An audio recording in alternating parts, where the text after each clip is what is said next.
This has nothing to do with government infiltrating our privacy. You are in the perfect place to start on blockers. And she promises to begin giving her estrogen. You really think the government cares about mental illness and violent behaviors? Don't look at what medications the shooter was on. Nobody talk about SSRIs. I'm just going to skip ahead to my opinion, then I'm going to pull back, but that suggests that we should ban the drugs and imprison the people selling them. That's my personal view. They always tell us, don't they? Like in 2010, they gave the world a heads up of what's to come.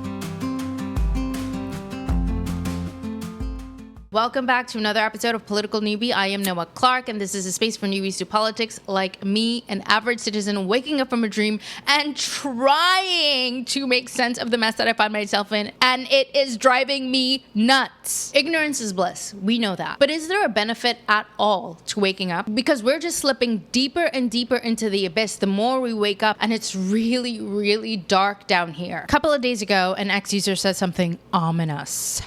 He said, Operation Lockstep. You didn't hear it from me.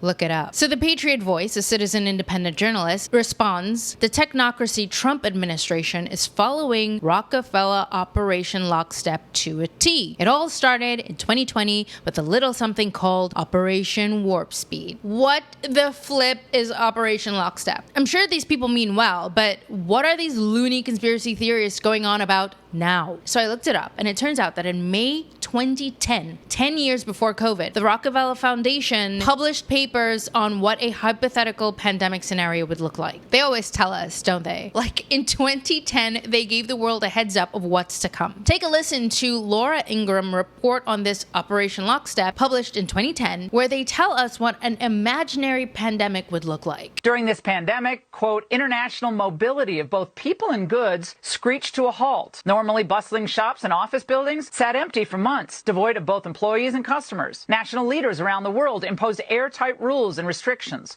from the mandatory wearing of face masks to body temp checks. Wow. That does sound familiar. 10, 11 years ago. The report went on to detail how the powers that be would never let that imaginary crisis end. Even after the pandemic faded, this more authoritarian control and oversight of citizens and their activities stuck and even intensified. Citizens willingly gave up some of their sovereignty and their privacy to more paternalistic states in exchange for greater safety and stability. This heightened oversight took many forms: biometric IDs for all citizens, tighter regulations of industries whose stability was deemed vital to national interests. Now, we're now in the midst of the next step of the never-ending and ever-changing pandemic, one where the supposed threats are constantly shifting despite all the evidence, and the experts will continually debase themselves and their professions to appease their Democrat overlords. And in the end, we're going to end up with more restrictions on our inalienable rights, whether they're government-mandated lockdowns or not. Again, the results will be the same: higher energy prices, higher taxes, more racial polarization, more crime, and a lower standard of living. You heard her, right? To appease their Democratic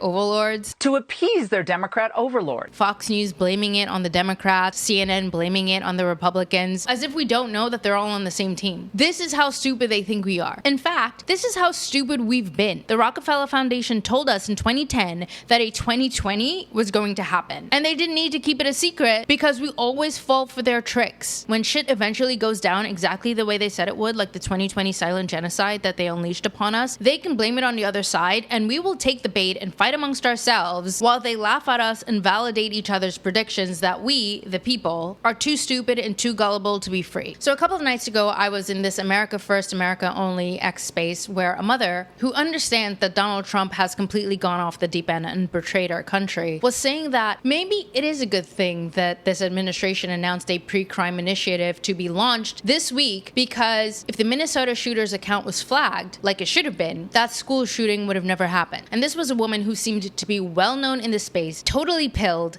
and she is still at a stage in her life where she is entertaining the fantasy that our government, who profits off of the systemic destabilization of our country, cares about stopping crime. So yes, there are seasoned adult minds out there who still aren't connecting the dots, who will still willingly sign up for slavery and experimentation. I mean, how wild is that? This is why these evil people are getting away with a live stream genocide. Because they probably have a chart illustrating the percentage of people that will be seasoned, will be pilled, will be aware, but will still be unwitting team players by virtue of this inability to see the big picture. It's so defeating. It makes you want to surrender and just wave the white flag and say, you know what?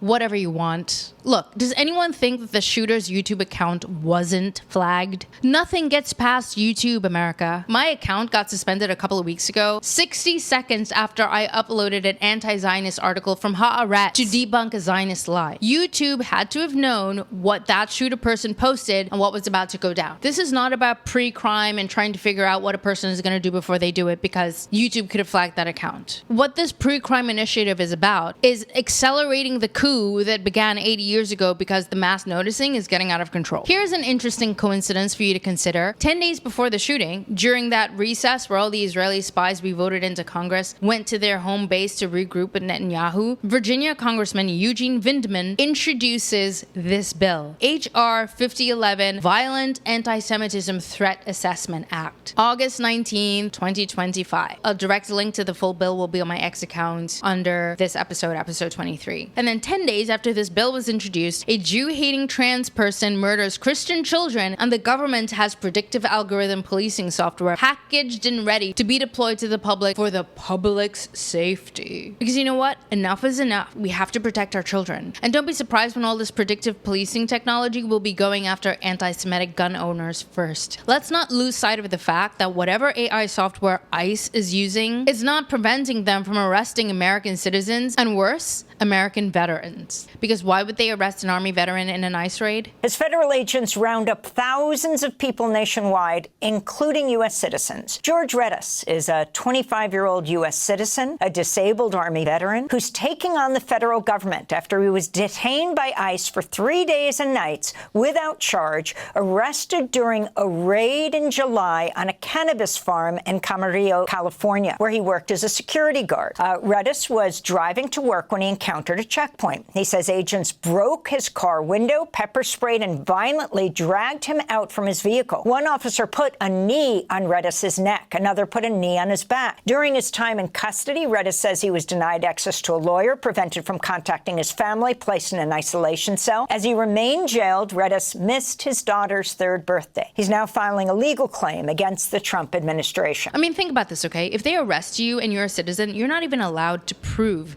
that you're a citizen or that you're a legal resident. ICE came and took a bunch of employees without even asking them if they had documentation. And car wash manager Ben Forat says agents didn't show him a warrant or even identify themselves. And I see the ICE agent threw him on the floor, twisted his arm, and the guy's like, I have my ID in the locker. I have my ID in my locker. And it was just disgraceful. Either they are going after Americans intentionally, or their software is faulty, and under no circumstances should we be trusting AI policing programmed by foreign spies. Because how do we know that they're not targeting critics of Israel at this point?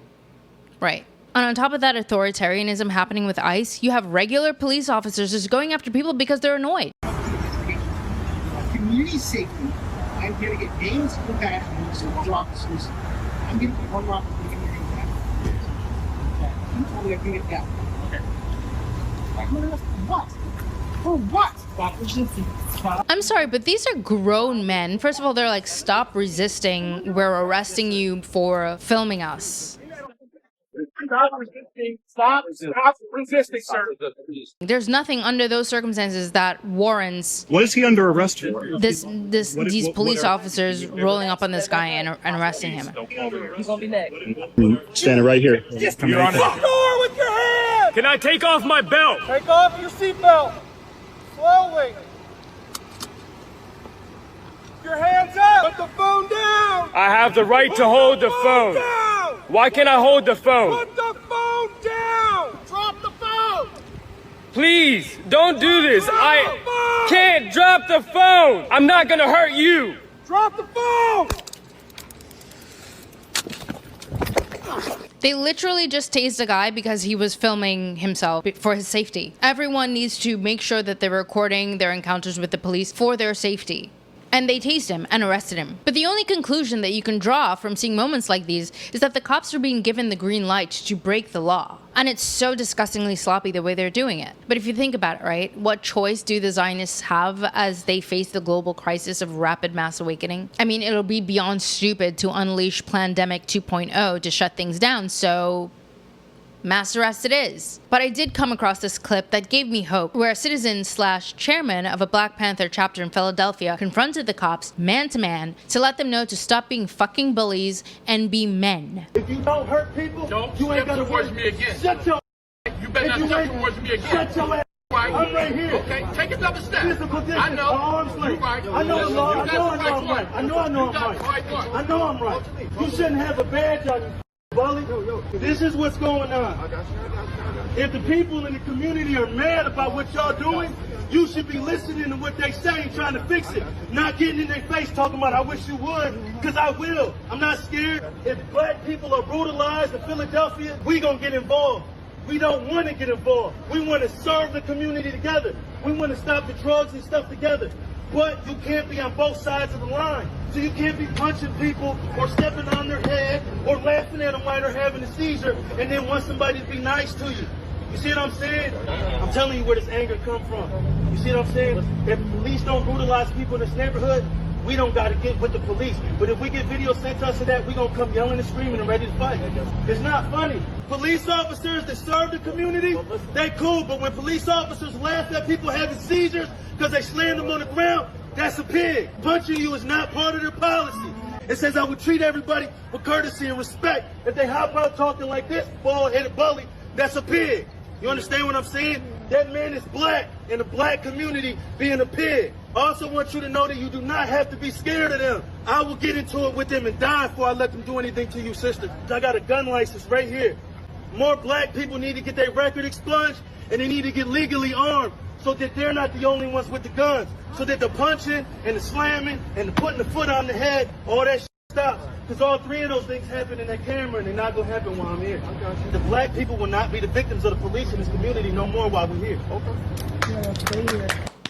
Where are the white Panther versions of this? Or the American Panther versions of this? Where it's not race-driven, but people-driven? Do we have more of these kinds of groups and men in neighborhoods across America? Because are you kidding me? I am so inspired and so impressed. That man is a straight-up warrior, and every community should have one of these groups. But you know what I wonder? Would or could a man of such character and integrity put on the uniform and the badge and eventually transform into one of those officers that just stands by and creates cover while his fellow mentally deranged officers beat up on defenseless civilians? Because where are the men in our law enforcement? Like, the men who are not standing around and letting their fellow officers do stuff like this. No!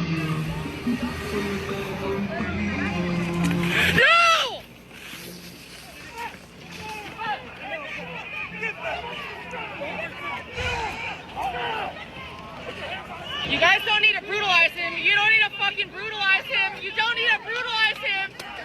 What the fuck? What the fuck?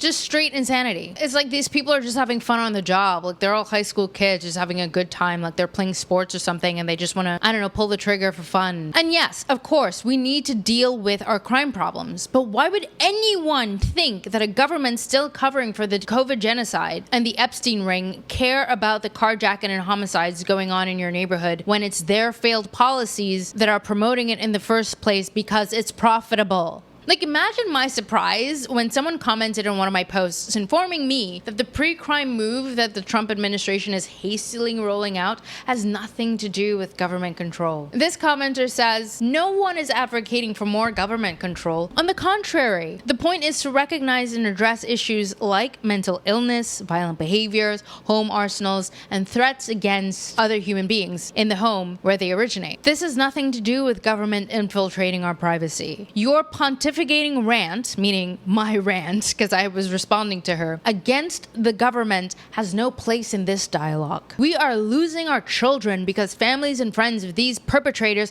are ignoring and neglecting to report blatant warning signs in the proximity of their domiciles. And so we need pre-crime technology to monitor us even more than we're already being monitored, programmed by genocidal psychopaths. Okay. Like, this is after we know that our government allows our land, air, water, and food to be poisoned, which undoubtedly has an effect on our children's hormones and their mental health as they're developing. This is after we know that they are still forcing parents to inject their babies and children with a long list of experimental drugs where the manufacturers are shielded from accountability. This is after we know that our government has made gender-affirming care a policy for vulnerable children at a time when their brain is still developing and they do not have the capacity to fully understand the confusing feelings that they are experiencing. Are there still people out there who believe that our government actually wants to prevent mental illness and violent behaviors? I listened to Ian Carroll break down the cultural grooming that our children are experiencing on top of the legalized poisoning that they're going through, and that's not a mainstream conversation.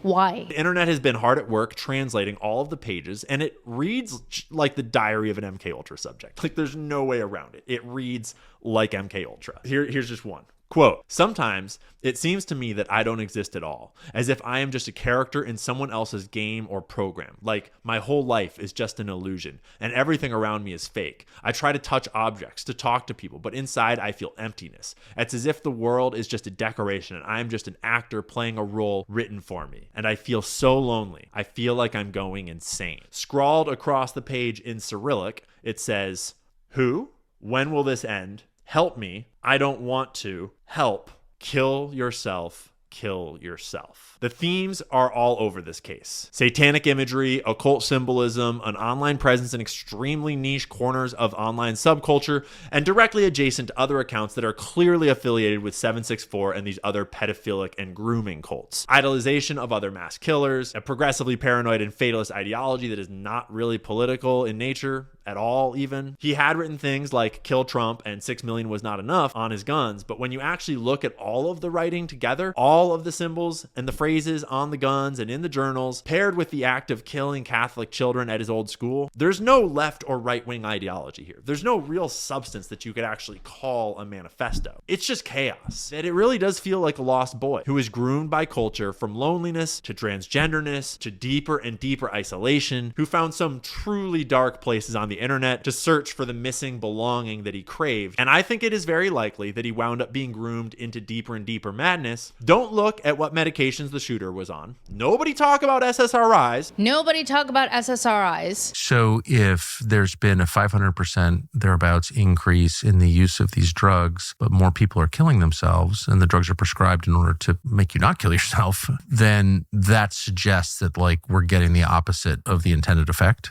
Yeah, big time. There's more drug prescribing and the outcomes are actually getting worse. What we're doing is not working on a national level. I'm just going to skip ahead to my opinion, then I'm going to pull back. But that suggests that we should ban the drugs and imprison the people selling them. That's my personal view. But you're the psychiatrist. Yeah, he's a psychiatrist. And if you haven't seen that Tucker episode, I think you should. You really think the government cares about mental illness and violent behaviors? Don't look at the violent cultural undercurrents in the trans movement at large, you fucking bigot. Yes, because we are a bigot to actually scream that gender-affirming care for minors is criminal. You are in the perfect place to start on blockers. And she promises to begin giving her estrogen, female hormones, in 2 years. Around 13. That's what I think. Yes, you're not going to develop breast buds on the blockers, but you're not going to wait until 16 to start. You know that, okay? Josie received the blockers as an implant in her arm. It's okay if you cry.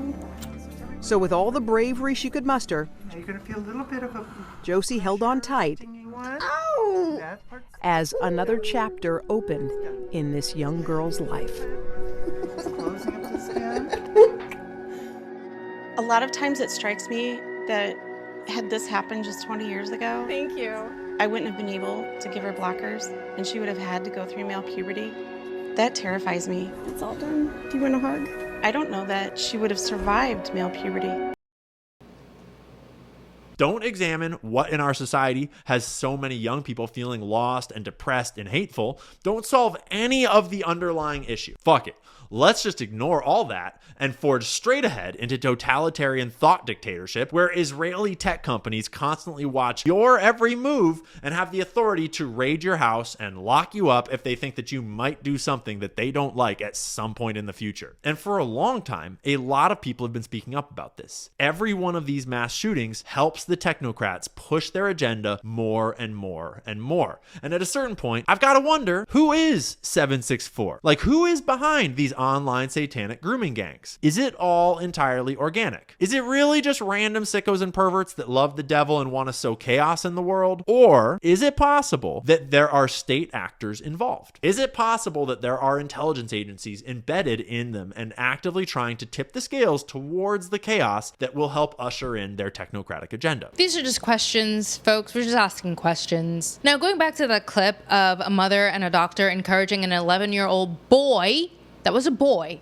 to transition into a girl. Yeah, right. Well, look, gender-affirming care for minors and all the medications and sterilizations that go along with it should be illegal for children. Why are we debating that? The audacity of our Western culture to judge how women and gays are being treated in other cultures when we're the porn and pedophile capital of the world, and now we're upping the ante by encouraging gender transition care for our vulnerable children is just...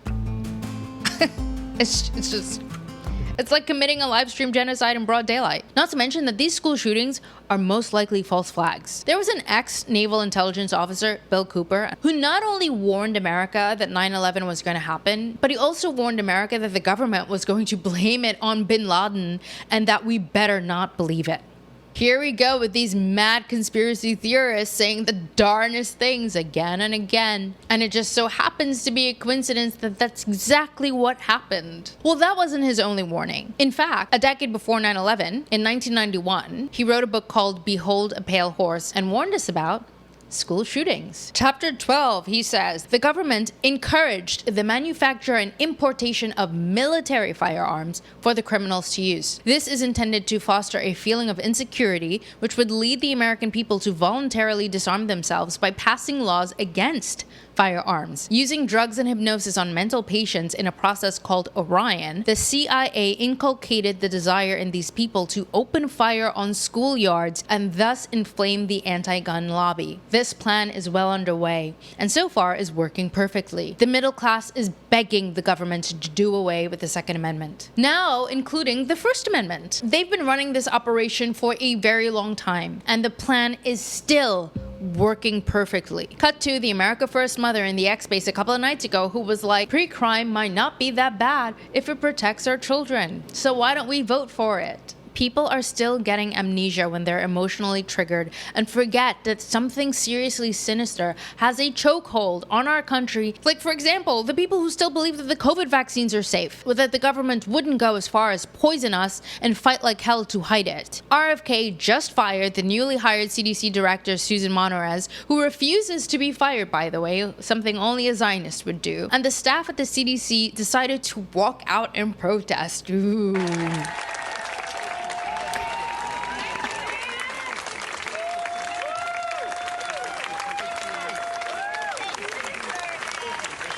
Just want to say I fully support walkouts. I think police officers should be doing this, soldiers should be doing this, people working in tech should be doing this. A full-out rejection if someone is forcing you to fall in line with something you vehemently oppose. I get it, but really, America? If you're 100% behind a one-size-fits-all drug that is completely shielded from liability, produced by a megacorp driven by maximum profits, fine. But if you're not, are you wondering why these CDC leaders who are resigning and walking out in protest are trying to use lawyers to keep the world from knowing about the vaccine injured? It's the least you can do before you join the chorus with your colleagues and unwittingly bring harm and injury into your and your family's life. Or are you doing your due diligence and watching Senator Ron Johnson's congressional hearings? Just ask why it took the CDC 2 years of being sued 2 different ways before releasing public information regarding the safety of the vaccine. Fortunately, for all of us, there are warriors out there who refuse to roll over and just let our depopulation-obsessed government experiment on us without pushback. Next witness is Mr. Aaron Siri. Ms. Siri is the managing partner of Siri and Glimstad with over 85 professionals. He has handled numerous high-profile cases involving challenges to medical mandates, restoring exemptions, agency transparency, including forcing FDA to release the COVID-19 vaccine licensure documents and deposing immunologists, infectious disease doctors, and vaccinologists. The health agencies who set up this V-Safe, voluntary online report on specifically the COVID-19 injection safety surveillance, right? 10 million people signed up voluntarily. You would think the federal health agencies would make that information just available anyway, but at a minimum, when you FOIA'd it, Freedom of Information Act, you think they would have just handed it over to you, right? They didn't do that, did they? You had to sue them. How long did it take you to actually get that V-Safe data? And then why don't you describe what you've got? Sure, it took over 2 years, and you'd also think with a name like V-Safe, it would have been designed to actually assess safety with regards to the COVID-19 vaccine. So V-Safe is a program that the CDC rolled out in December of 2020, along with the first rollout of the first COVID-19 vaccine. 10 million Americans signed up, almost all of them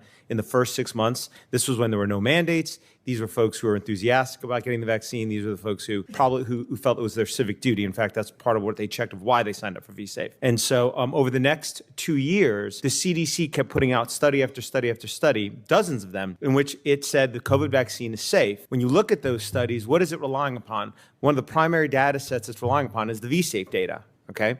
And so on behalf of our client, ICANN, we, as you pointed out, submitted a Freedom of Information Act to the CDC, and we said, hey, this data you're collecting in V-Safe is almost all de-identified because most of it's checked the box. Please provide it. The American public pays for it. You're public servants. American public should have access to it, should be able to do what scientific inquiry is supposed to do, which is replication. By the way, quickly, what did they ask and what didn't they ask on the V-Safe? There were two categories of check the box options. The first category were symptoms. So you could check the box for various symptoms. Like, maybe give us an example. Fever, local, little pain. The standard minor things, right? Right. And so those symptoms, the V-Safe system only asked you for the first 7 days after injection. And as Dr. Shimabukuro even said in an email that we obtained via FOIA, those are the expected reactions. It's what they call almost immunogenicity. It shows the vaccine is working. And so the symptoms that they picked were totally useless for assessing the safety of the COVID-19 vaccines. And in fact, when you look at the studies that the CDC published, people were reporting those symptoms at 40, 50, 60% of them, but they were viewed as normal to have a little chill, have a little fevers. So that wasn't useful. The only other thing that was checked the box was if you sought medical care, if you missed school or work, or if you were unable to perform normal daily activities. And if you checked that you needed medical care, it then asked you, were you hospitalized, emergency room, urgent care, or telehealth? So that was the data they were collecting. So presumably, V-Safe was going to assess safety by looking at people who sought medical care after vaccination. Before I go on to tell you what the healthcare seeking data showed, I just want to go back to the symptoms that the CDC chose. One of the things that we obtained was a copy of the very first version of the design documents for creating V-Safe. And when you go to the last page of that design document, it's in my 66-page submission. What you will see is they had a table. It was called Adverse Events of Special Interest, Pre-Specified Medical Conditions. And on that list, it had myocarditis, it had pericarditis, it had all of the issues that we now see and people have reported with regards to COVID-19 vaccine. It was in their design document before they launched V-Safe, but not a single one of those conditions ended up as a check the box, or at least the symptoms of those conditions. You could have put in at least chest pain if you didn't want to use the word myocarditis or pericarditis, but they didn't do that. And so you had to sue. When did you sue them? It would have been a few months after the rollout of the COVID-19 vaccine. And okay, it took us a year and a half. early in 2021. It took us 2 lawsuits, actually. So we sued them 2 different ways. And only when they had no choice, they finally released the data after a year and a half. And you first filed a FOIA request. Yes. And they should have just, boom, they should have handed it over to you. It would have taken them seconds. They should have. So now drum roll. Yes. What did the V-Safe data show? When we got the data, it showed that 7.7% of V-Safe users reported needing medical care after the COVID-19 vaccine. And 75% of those reported they were hospitalized, emergency room, or urgent care. And on average, they sought medical care 2 to 3 times each. All of this data is publicly available now. When they designed V-Safe, the only data that probably could have assessed safety was medical seeking behavior. So you would hope our federal health agencies had a number. Was it 1 in 200 sought medical care? They pulled the plug? 1 in 100 people reported seeking medical care V-Safe, then they'd pull the plug? The data showed 1 in 13 people sought medical care on average 2 to 3 times each. I don't think there was a number, unfortunately, that would have been sufficient for a CDC to pull the plug. 1 in 13 people sought medical care more than one time. So the full hearing of that will be posted on my X account, and if you go listen to it, you will realize that there is a vax to the max doctor sitting next to that lawyer who simply is not moved by what the government desperately tried to hide from the public. Which is to say that some people will never be convinced. But surely that doctor / politician, I think he's a governor or something of some state, is in the minority. Right? Like, the majority of us are not just going to punch the clock every day and obey the orders from a foreign government that arrogantly experiments on us and our loved ones whenever they want. Are we? Or just roll over and let them drug our communities into oblivion? Are we? Imagine you're a soldier serving in the army 20 years ago, and you realize that the enemy has taken charge of your country, ordering you and your friends to kill millions of civilians so that they can extract heroin from poppy fields to profit off of the drug epidemic they will unleash in your country, in your communities, on your family and friends. The war in Afghanistan starts in 2001, ends 3 years ago, and it coincides precisely with this explosion in opioid drug use and the inevitable death toll from that. Is there a direct connection between those two things? Yes, there is. And the U.S. media's failure to connect those things is probably the biggest dereliction of duty on part of the press corps that I've seen in my life. Yeah. The death toll from drugs dwarfs the death toll in the war itself. Mm-hmm. Yeah. The number one cause of death for Americans age 18 to 45 is fentanyl overdose. What were the causes of the heroin crisis? Well, the conventional explanation, which is not wrong, is that the roots of it lie in the overprescription of opioid painkillers in the 1990s. Yes. That's very true. That happened. The Sackler family, Purdue Pharma. Yeah.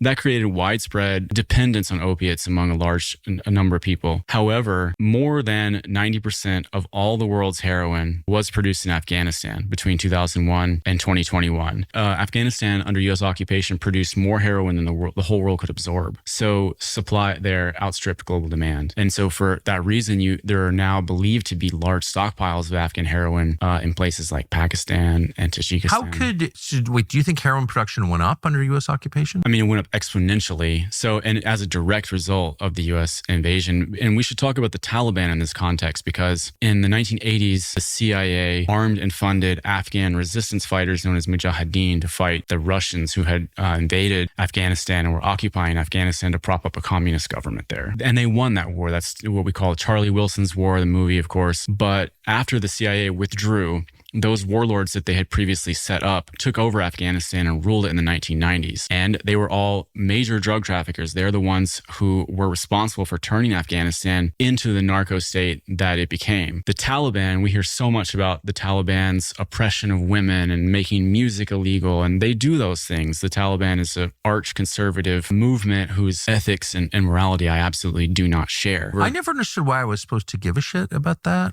I mean, I want everyone to be free just as a matter of principle, but but moving, metric tons of heroin into my country, that seems like a real story, whether people can. Well, the Afghan people didn't like it either, all the drug and trafficking that was going on in their country. And what made the Taliban popular originally was their suppression of the drug industry in Afghanistan. They took over and eliminated all of the drug production that was taking place there, because you can see how it's ideologically consistent with their Sharia law. Mm-hmm. They don't tolerate drugs. They don't tolerate alcohol either.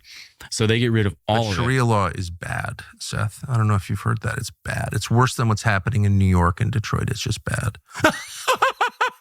I don't know why. It's just like years of brainwashing. I'm not Muslim. I'm not for Sharia law. On the other hand, compared to what? Compared to Baltimore? Shut up. Sharia law. Sorry, Sharia law. In Afghanistan, the effect of implementing Sharia law was with total suppression of the heroin industry and the decimation of the world's supply of heroin. And a massive reduction in the rape of boys. They didn't like that. That's another subject that's absolutely part of this, and I almost hesitate to go there because I can't believe I'm even saying this, but child sex trafficking was something that took place. That was something that the US-backed client state was deeply implicated in child sex trafficking. Another thing that's falsely laid at the feet of the Taliban and said, this is just part of Afghan culture, when that is not true. Imagine the Israeli government in our White House has been telling us for decades that our family members and our friends should sign up to the military to stop foreign countries from trafficking drugs, humans, and pedophilia into our country because it's destroying our communities. Meanwhile, your family members and your friends are the ones committing these crimes against you and other people in other countries. It's no longer a secret that our infiltrated government is tearing this country apart bit by bit, and we're not just letting them. were helping them. The soldiers in Afghanistan who sold out knew they were selling out. And soldiers who didn't sell out knew that their peers and their government sold out. Yet, there was no revolution. I still do empathize with the young people who are signing up. An America-only veteran, Graham Plattner, who is running for office in Maine, shared his experience as a teenager who, despite being openly against American adventurism, volunteered to join the army at the vulnerable age of 19. So you're in high school, I think, when you went and protested Bush's speech in Maine in 2002 in the run-up to the war in Iraq. You know, in your yearbook, you've got free Palestine, free Kashmir, free Tibet. You know, you're most likely to lead a revolution, and then you enlist. Like you were kind of eyes wide open in a way that other people who enlisted weren't. What drew you to that, given that you were already a little bit skeptical about U.S. adventurism abroad? I do believe in service. I very much believe in doing what you can for your community. And, you know, the United States military service is just culturally a big part of that. And the other part of it, though, is that, like, I was 19 and I was looking for an adventure, and I certainly got one. Tied into that, though, was this idea back then, and I've been mostly disabused of it by now, but this idea that if you go out there on the cutting edge, I joined the infantry. I was a machine gunner in the Marine Corps. If you're out there where all the bad things are happening, if you're a decent person, if you can maybe bring a little bit of decency into an indecent thing. I did believe that when I was a kid. It is true to an extent, but inside of a much larger failed policy, failed strategy, you know, it's obviously there's only so much you can do. And I had to learn that the hard way. I joined the Corps in early 2004. My first deployment was to outside of Fallujah in 2005. Did that for 7 months. Came back in August of 2005. Back then, I mean, home time was limited. We were just rolling from deployment to deployment. Went to Ramadi in 2006. That was incredibly violent, incredibly, I would say, complicated. That was a hard one. After that, we got back. A number of us who'd been around the block at that point all extended our enlistments so we could go on a third deployment. We felt a real sense of duty to the younger guys who had come in. So we stuck around, myself and a number of the other NCOs, for our third deployment, which wound up being a Marine Expeditionary Unit. So we wound up primarily bouncing around the Mediterranean and the Indian Ocean, doing stuff in support of OIF, but not, we didn't go into Iraq. Not that time. Then I wound up getting out briefly, frankly getting kind of bored. I went to GW for a brief moment, and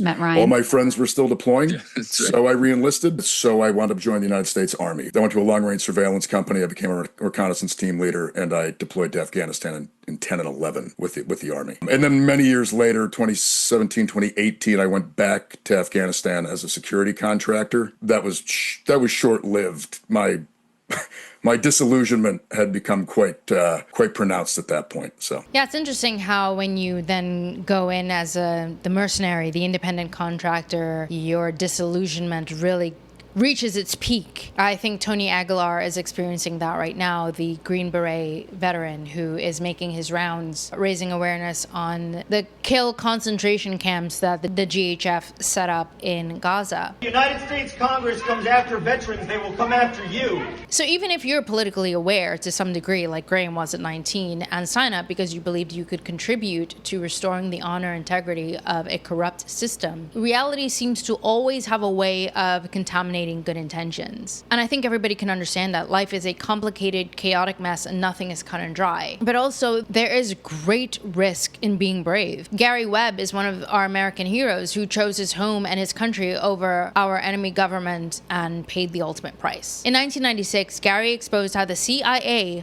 hired drug traffickers to sell massive amounts of cocaine in the United States in our home in order to raise untraceable funds to finance a terrorist organization who were trying to overthrow the Nicaraguan government. These massive shipments of cocaine ultimately sparked the crack epidemic that decimated inner cities during the 90s. As a result, mainstream media vilified Gary Webb, Tucker Carlson was among them who vilified Gary Webb, and destroyed his career, which also destroyed his marriage. But he refused to back down. In 2004, he was found dead with 2 bullet wounds to his head. His death was ruled a suicide. This man literally lost everything to give us a glimpse of the truth. Don't let his memory and what he stood for fade. We should all understand how high the stakes are, that our lives can literally be on the line for resisting. But the evil we're up against is worse. This is why so many people around the world have so much respect for the Yemeni people and the Palestinian resistance, because nothing should ever deter us from resisting evil. Graham Plattner is another one of those heroes who isn't deterred and won't surrender to the enemy. So even though he made personal sacrifices to serve in the armed forces,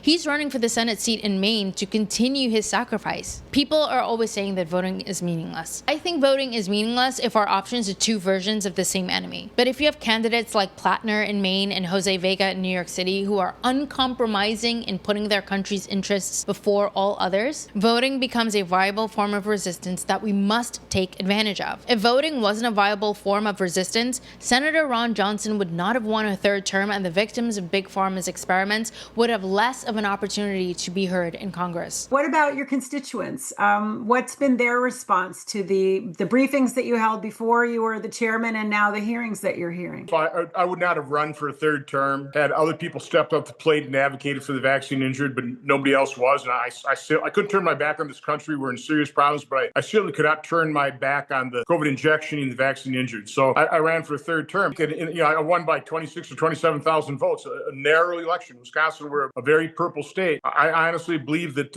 my genuine advocacy, I think people on both sides of the aisle recognize that. So I probably had a number of Democrats vote for me and probably put me over the top. So I don't think it didn't hurt me politically. I don't believe at all. So I'm going to have both of their campaign information on my X account, Graham Plattner and Jose Vega. And I invite you to share links to anti-Zionist candidates from your home state so we can follow them and collectively show our support. So yes, voting can be a viable form of resistance, but obviously it's not enough. Resistance comes in various forms: boycotting, marching, journalism, confrontation, music, art, love, shaming. I'm sorry, but I cannot help but derive pleasure from watching sellouts like Senator Collins in Maine, who's up against Graham Plattner, squirm under public pressure. I have to share.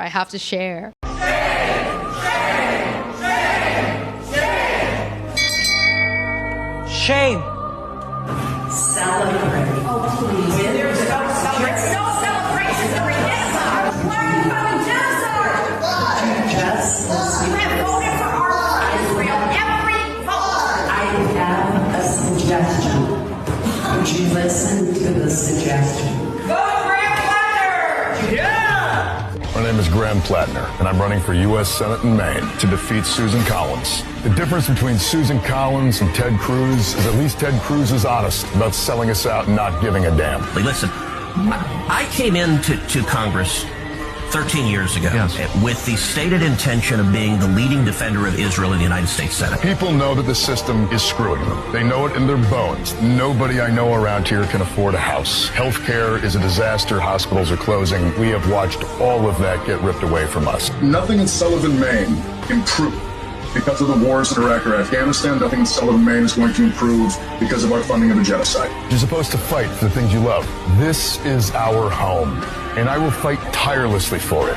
Look, I'm from New York, and I donated to Graham's campaign because if 100,000 of us gave $1 to every anti-Zionist candidate in this country who stepped up, we'd be providing them with armor to go up against the deep state. Whatever we can do to resist, we have to do it. Doing nothing is not an option, no matter how hopeless and pointless you think our efforts are. Even if all you have in this life are your pets, do it for them. But yeah, this veteran from Maine is a straight-up warrior, and I am so inspired. It makes me think about a veteran in the comments who told me that I better get informed about the fact that people who join the armed forces are bound by a different law entirely, and they can't break out and resist the enemies in their ranks like the public can. Well, okay. What of the officers and soldiers breaking the law to traffic drugs and humans into their home country, who are breaking the law to rape boys in other countries, and all the other illegal things they are given a free pass to engage in? How about, instead of breaking your oath and the law to steal, rape children, and help destroy your home and your family, break the rules and abide by your oath? Abide by the law by rejecting the orders of people who are commanding you to build your own prison and set your family's future on fire. Like this brave soldier who told the enemies to go fuck themselves. I am a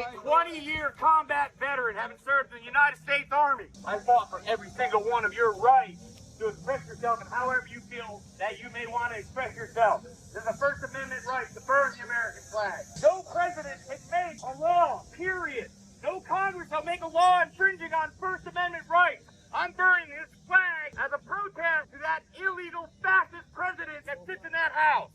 violation of his First Amendment right. Simply expressing my right as a U.S. citizen and a retired disabled combat veteran who served this country faithfully for over 20 years. Can anyone please answer me, why is he being detained? Please? Does our government do this often? Make examples out of soldiers and veterans who choose to honor their oaths? Because this is crazy, clearly. Every single influencer should be amplifying this injustice. The bottom line is, we all have a choice, right? If you choose ignorance and blind obedience, fine. You are free to make that choice. Make it. Do you. You are free to be an oath breaker and rape boys while you're on tour in Afghanistan, murder civilians in cold blood while you guard the poppy fields that the elites are using to make heroin so that they can poison your communities at home. You are free to pretend you don't know what's happening. You are also free to disregard the orders of the transnational elite gang who are casually and arrogantly insulting your intelligence by telling you that the Epstein files are a democratic hoax so they can laugh in your face while you risk death and permanent disability to defend their right to rape our children and poison our communities. You really do have a choice. March, resignation, court-martial. I don't know what the penalties are for law enforcement and soldiers, but untrained civilians who pledged no definitive oaths are paying the penalties every day as they get beat up and jailed to defend their and all of our freedoms. On the streets, on the flotillas, on their campuses, in the courts, in the political arena, journalists on the battlefield. Imagine our strength as a people if our peers in arms chose family and country over defending the interests of our enemy. And for those of us who still have faith that Donald Trump is a real one, who is protecting our interests by giving the tech bros unfettered access to surveil our finances, our health, our digital footprint, let me remind you that Donald Trump's administration inserted an AI clause into the big beautiful bill that creates a liability shield. Yes, another one of those. But whatever fun AI-driven policies the mentally deranged tech bros want to unleash on us over the course of the next 10 years. Inside of that big beautiful bill is a provision for artificial intelligence corporations that says no 10 years. 10 years. For 10 years, no state or locality can regulate them. And then it talks about zoning and routing. You know, some of your listeners may have seen this, like locally, some big corporation wants to put a data center in your backyard. Well, that's what Congress is trying to do. They're trying to say that these corporations can override local zoning laws, that the local zoning board should take a backseat and let this big information center show up in your backyard that uses all kinds of water and all kinds of power and puts out all kinds of RF. Oh yeah, your fucking cousin's gonna be walking down the street just fucking, just fucking screaming out Amazon orders, It's gonna be, what is happening, man? So that's in the big beautiful bill. And yes, Americans did make a lot of noise about this before the bill was passed, and then they removed the AI clause. So yay, victory. But no, because shortly after that victory, in the beginning of June, Thomas Massie exposed the ongoing subversion of the democratic process happening in plain sight. He says, Nancy Pelosi once said, the House needed to vote for a bill to find out what was in it. And then today, Speaker Johnson said, hold my beer. He just announced he's using the Rules Committee to change the text of the big beautiful bill a week after we voted on it. Essentially, treason in broad daylight. What's the point of the congressional voting process if you're going to add whatever you want after the bill is passed? Now, apparently, you're allowed to make technical adjustments after the bill passes, but at this point, you can confidently assume that the enemy, who believes they're above the law, is not abiding by these rules. Here is Massie giving us an update on these technical adjustments that Zionist Speaker Johnson made to the bill. By the way, I've been in Congress over 12 years, and I saw something happen this year I have never seen in my life. Like a full week or two after the big ugly bill passed, they changed the language of it. Using a rules resolution. I've never seen them change the language. Was there any notification to the members after they did it? They said these are technical corrections, and they used a joint resolution to change the language. Technical corrections or something, but there were at least 24 changes, and they were not technical corrections. They were things that lobbyists were still smarting about, and the big bill got passed so quickly that the lobbyists couldn't get everything they wanted changed in time. So the Speaker of the House let them change the language afterwards, and my colleagues just kind of fell for it. They're like, oh, they're just changing the punctuation or something. Sure, I'll vote for this little resolution to tune up the bill. Why should I read it? Yes. That is truly frightening. So I have two more questions for you before we go. So foreign wars. First of all, I just hate when that happens. Why didn't Catherine Austin Fitts ask him what changes were made? That is truly frightening. I have two more questions for you before we go. So foreign wars. Like, was it the AI clause? Because we know that these data centers are spreading across our country like wildfire. We already have 4,012 data centers in our country. Last week, the number was around 3,900, so the number is growing rapidly. In fact, let's see what the update is today.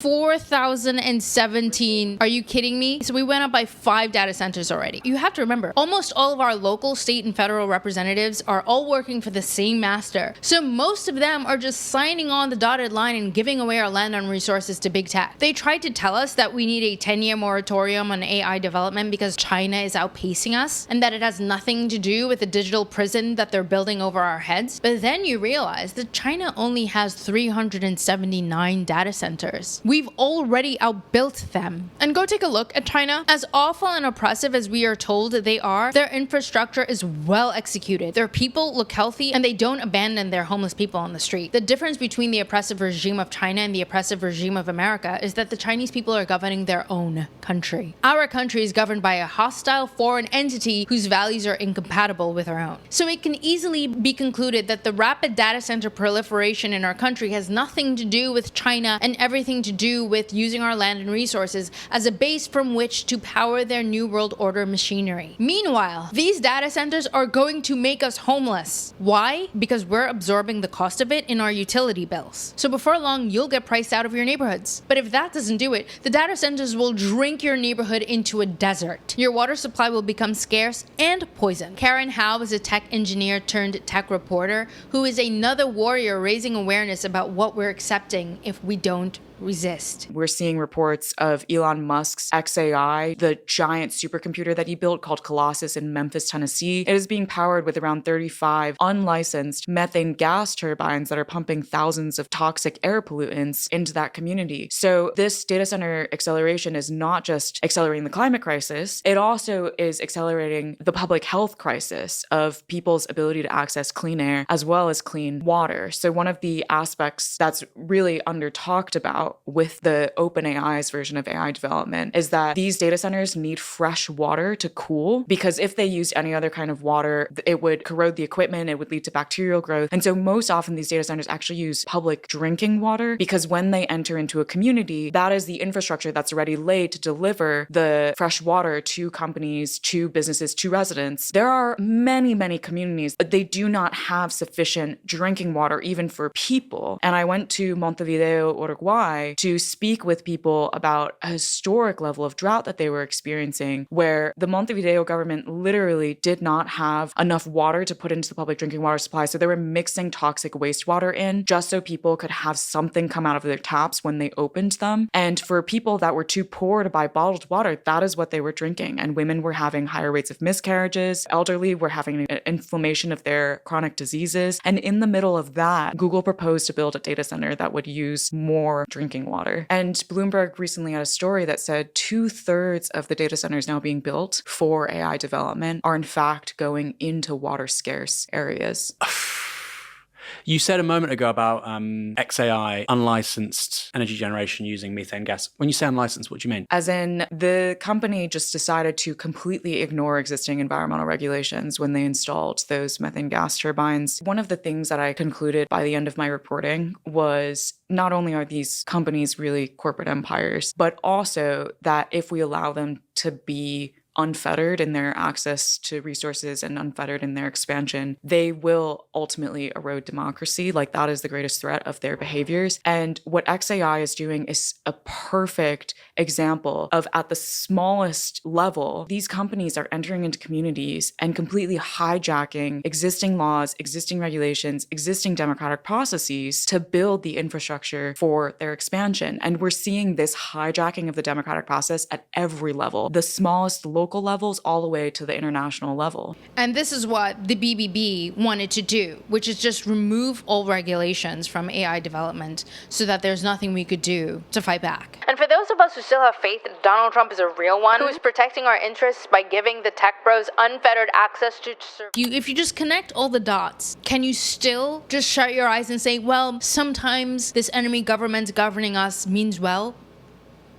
Really? They are going to price you out of your homes in utility costs, and they'll poison you and your family while they do it. The food, the pharmaceuticals, the pesticides, the fentanyl, the cloud seeding just aren't enough. And if you're fortunate to survive all of that, they're also going to take your jobs. So the iron law of oligarchy basically says democracy is fake. There's always a ruling class. There's always a ruling elite structurally. And he said the reason for that is because the masses can't organize. So that's the guy who is now going to pour in hundreds of millions of dollars with other big tech vultures to basically let AI run rampant and wild to lay you off and fire whole groups of workers. You have zero regulations, and you have presidents, whether it's a Democrat or a Republican, that serve at the pleasure of the United Corporations of America. What you see is what you get. They are going to basically be hands off to big tech, let big tech fully replace, whether it's auto workers with AI, healthcare workers, retail, you name it. And are they going to give you a UBI to account for this? No. Are they going to give you enhanced healthcare to account for this? They're cutting Medicaid. You think you're going to get much better under the Democrats? Maybe they'll give you more COBRA or one of those healthcare scams. It's a really ugly situation. We are continuing to lead the way in covering AI because it's not just a technological story. It is a class story. It is a greed story. It is the treacherous evils of capitalism story. And we will stay on AI's wrecking ball. Now to the point of the big tech vultures trying to buy elections for the privilege of laying you off. For the privilege of laying you off. And by the way, we don't want UBI. Please, no. We just want a functional economy. We want jobs. We want clean air. We want clean water. We do not want these crazy psychopathic, pedophilic, satanic elites taking our land out from under us, stealing our children whenever they feel like. We don't want them to do that and say, well, oh, you're giving us UBI. Thank you. No, we don't want that. And for the soldiers and the law enforcement out there who are helping them complete the destruction of what remains of our country, here's what they're giving you. Imagine you're 18 years old and you decide to go serve your country. Your friends tell you you're crazy, you're throwing your life away. That's hard. You shouldn't do that. But you do it anyway. You do it because you want to be and do something that is greater than yourself. And so you go and you fight the nation's wars. It took a toll physically, mentally, but you thought it was worth it because you were helping not just your country, but other people around the world. And then you come home and you need to receive the health care that was promised to you when you signed up. You need to receive it because your knees just don't work the way they should, or your muscles twitch, or when you wake up in the morning, there's a constant pain in your lower back from wearing 80 pounds of gear and battle rattle for years and multiple deployments. And then you look around to get that health care and you have to wait days, weeks, even months to be seen by the Veteran Administration. And you're asking yourself, is this how it always is? Is this how America's always treated vets? Only to find out that the lack of care that you're getting, the delay in services, is not because people are trying to do this deliberately, but an administration is systemically destroying the healthcare system that you're a part of because they think it's one, too costly, and two, they don't want to be bothered with it. They'd rather privatize it. They've already started using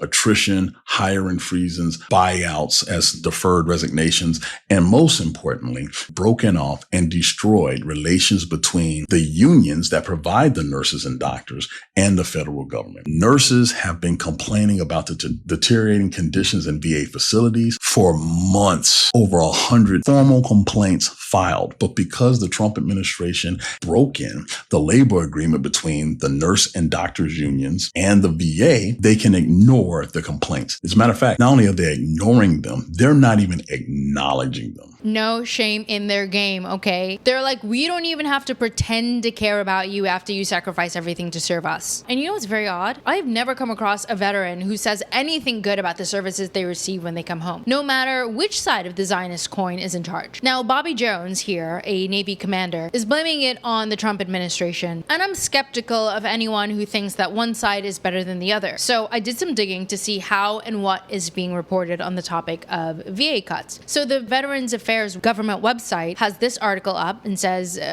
VA terminates union contracts for most bargaining unit employees. This was the beginning of August. The U.S. Department of Veteran Affairs today announced the termination of collective bargaining agreements for most VA bargaining unit employees, a move that will make it easier for VA leaders to promote high-performing employees, hold poor performers accountable, Okay. And improve benefits and services to America's veterans. Sounds good to me. VA Secretary Doug Collins says, too often, unions that represent VA employees fight against the best interests of veterans while protecting and rewarding bad workers. We're making sure VA resources and employees are singularly focused on the job we were sent here to do, providing top-notch care and service to those who wore the uniform. Again, all sounds wonderful. So I go and find an independent article, independent of the government. This article reads, headline, VA terminates most of its union contracts appearing to disregard OPM guidance. In March, Trump signed an executive order citing a barely used provision of the 1978 Civil Service Reform Act to strip most federal workers of their collective bargaining rights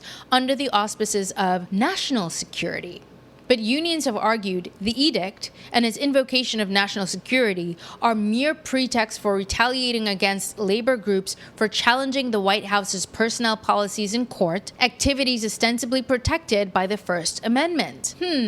In a press release announcing the decision, VA officials accused the department's unions of rewarding bad employees for misconduct, referring to their successful legal challenge against expedited firings that took place during Trump's first term under the VA Accountability and Whistleblower Protection Act. Okay, so I have two versions of the story now. It sounds like the VA government website is saying, hey, the union is rewarding bad behavior, whereas the other side is saying you're considering legal resistance bad behavior and misconduct. Now, who should I believe? I'm watching our government arrest veterans for exercising their First Amendment right. I'm watching law enforcement beat people up on the streets for exercising the First Amendment right. I'm watching our governments make it illegal to boycott a foreign government, to criticize a foreign government. I'm watching our government take away diplomas from American students for being critical of a foreign government. And now they're telling me that our government is penalizing the Veterans Union for legal resistance and winning. And they're saying that this is going to be better for veterans. It gets creepier than this, okay? They are making moves now to privatize healthcare, which is essentially saying, we just don't give up about you. It's terrible because you are expected while you're on active duty to give everything, to give up everything. Being a veteran, especially if you serve any long extended period of time, can have a devastating effect, not just on you, but your family. The broken marriages, the missed birthdays, all of these things that you sacrifice, not to mention your physical and mental health to do it. And then the help you were promised that you're supposed to get referred to if need be, is not there because they think it's too costly. But the evil thing about privatization to me of the Veteran Administration's healthcare system is very simple. You're still trying to make money off of the backs of people who served regardless of what was going on. And I think there's just an absolute different level of cruelty to this. And we all know who's capable of a different level of cruelty. We all know. I just don't understand. The very least you can do is make sure that they have excellent health care when they get back. Just fake the gratitude in the very least. A citizen journalist, Kevin Dahlgren, interviewed a homeless veteran just last week, abandoned by this foreign government that punishes us if we get any wild ideas about prioritizing our needs and the needs of our veterans and our domestic needs over Israel's. So they sent me to BHRC, but BHRC is Behavioral Health Center, and everybody's on psych meds. And basically, they said, "We need a spot, but you look like you're all right." Because I got everything, my birth certificate, everything I have, you know. So I guess I should act more dumber. So because you're quote all right, they didn't really help you with anything and sent you back to the streets. Yep. That's interesting. It kind of sucks though, but. Can't get water, can't get anything to drink, nothing to snack on no more. Can't do my laundry again. Well, I'm sorry that happened, brother. Appreciate it, brother. Welcome to the system. Right.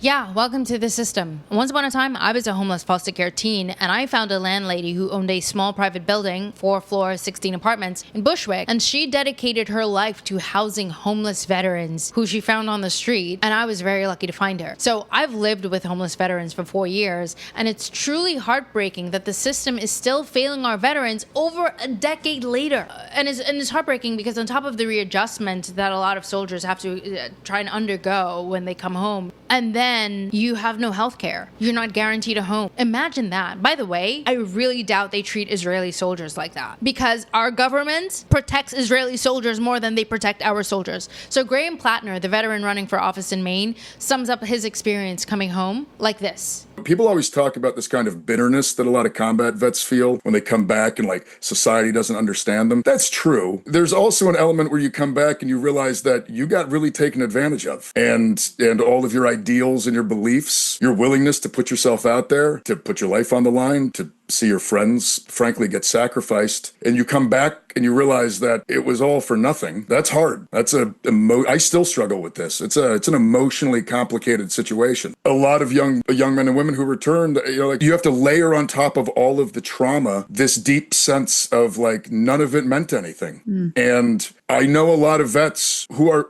conservative and progressive, Republican and Democrat, who have the same critique that I do, that it was all bullshit and it was all meant to make somebody else very, very wealthy. We will never be forgiven for what we have helped make happen here. I mean, should we be forgiven? This foreign entity holding our country hostage does not care about any of us, okay? So why are we fighting for them? Why are we defending them? Why are we beating each other up for them? Tucker, whether he's still an active agent or not, is not mincing words when he talks about the evils our foreign government imposes on all of us compared to what other governments try to accomplish for their people. Well, Afghanistan came to have the highest rates of drug use in the world, the highest addiction rate in the world, which is a tragedy, and it's something that was foisted on them, and is a source of profound misery and blight. And the Taliban's way of dealing with it once the U.S. left was to simply round up addicts. If they found them on the street, put them onto buses, and it was involuntary, take them to these detox wards where they're not given any kind of methadone or any kind of medication. They're just given food, water, and a place to stay, and then they just wait it out in the Western reaction to the Taliban's drug detox program. I mean, you can read all of these think tank pieces and all these NGOs where they're talking about how inhumane this is, and putting them into detox wards. I think that's better than arresting them and putting them in prison for using drugs. Of course. And probably cheaper too. Like, compared to what? How much aid have we sent to Israel to kill people in Gaza? Yeah. Like, I don't know. Money's not an issue. Well, I mean, on some level it is an issue, but it's an expression of your priorities. What I spend money on in my family is an expression of what I care about. Well, what I mean you is should care about your own people and the kids who are literally standing there like this. Like, how can you allow that? Or people lying in their own feces on the sidewalk? Like, that's so shameful. It's a mark of shame against all of us. Those are Americans. I don't think we should put them in jail. I completely agree with you. That's not, we should love our fellow citizens that much. But we hate them and we call it compassion. That's hate. It's not compassion. Are the Taliban better at getting people off opioids than we are? And the answer is not just yes, but hell yes. Way better. Because they don't wean them off with methadone. This whole thing is a freaking lie. By the way, a lot of people get rich off that. You know who you are if you're listening. Some of them are big political donors who get rich on drug treatment programs. Disgusting. And it doesn't work. And a lot of them die and they never lead productive, joyful lives. And the Taliban have a faith-based, no-nonsense, zero intoxicant policy in their rehab, and it works. And obviously, this is not about the Taliban. This is about the fact that our government is failing us. That's what this is about. That they are purposely destroying us when they could do 1,000,000 times better than the Taliban and help us. You fight for them. Still, you give excuses for them. Like, let's not. And the current iteration of their evils all boils down to what the Republicans and Democrats have known about for decades and are still covering up. The Epstein files. People say to me, Epstein is not important. This is a distraction. You know, I would note that the speaker accelerating the recess to avoid dealing with your bill is an extraordinary event. But when Carolyn and I were preparing our list of all the different issues we wanted to talk with you about, if you look at all these terrible things that people are trying to get done, and you ask the question, who's doing this? It leads back to the same network of billionaires. And if you look at the Epstein story, it is a crosscut to all these different issues. And if you can't get transparency on Epstein, then you're not going to make progress on any of these different issues. Yeah, I thought Republicans were for social values and high moral standard. And right now in Congress and in the White House, they're working to cover up a sex trafficking ring. You know, I don't think it's just a coincidence that one of the 3 billionaires who's spending money to get me unelected is actually in Epstein's black book. It's no coincidence, really, because these are the same people who are for foreign wars overseas. They're the same people that get the money put back in their pockets when it goes through USAID. And if we can't tackle this issue on sex trafficking among the elites, then you'll never get any of the other things solved, because they can get one over on any member of Congress. They can get one over on any member of the public who speaks out and not have to go to court. They're operating outside of the law. We need to bring everybody inside of law, and then and only then can we address the bigger issues like the fiscal issues and central bank digital currency and the oligopoly in the meat industry. All of these things are connected. Right. I don't see making progress on food freedom, health freedom, constitutional provisions, financial freedom, unless you can address this. You're talking about a class war between a group of people who've created essentially sovereign immunity for themselves. Yep, that's what we're dealing with. But you know, even though many of our peers in arms are selling out their families and their country, there are still unimaginably brave and fierce warriors fighting on all fronts, including from the inside. Someone on the inside leaked thousands of Epstein emails recently because we're not giving up without a fight. Now, we need police officers to start saying no. I'm not shielding my peers when they break the law and use excessive, unnecessary force against civilians. No, I'm not going to stay silent when I see policies that are lenient on crime. If 25% of our soldiers said no, I'm not flying that plane, I'm not manning that boat. If half of our country skipped buying new clothes this winter, watched less TV, drank less alcohol, watched less porn in protest, we'd be near unstoppable, because there are many ways to fight back. So yeah, thank you to the leakers, thank you to the soldiers and the veterans. Rise up, America! It is time to take back this country from these corrupt politicians. Our politicians, the Epstein survivors, and people like you and me who engage in reprogramming ourselves. The warriors are just coming in from every angle, taking the risk and constantly fighting back so that we don't make it easy for them, and to ensure that no one's sacrifice before or now was or is in vain. Anyway, before I go, I want to remind you, I'll have a link to the data centers map on my X account. It'll be pinned under episode 23, so you can go find out if a data center is coming to your backyard, because this is very important. We need to know if they are going to plant one of these big toxic buildings in your backyard. Also, if you know an anti-Zionist candidate running in your town, share the link so we can check him out. And I would love to see you in my comments. Let me know how you're resisting. But if I don't see you there, leave me a thumbs up to let me know that you were here. And I cannot wait to see you in my next episode.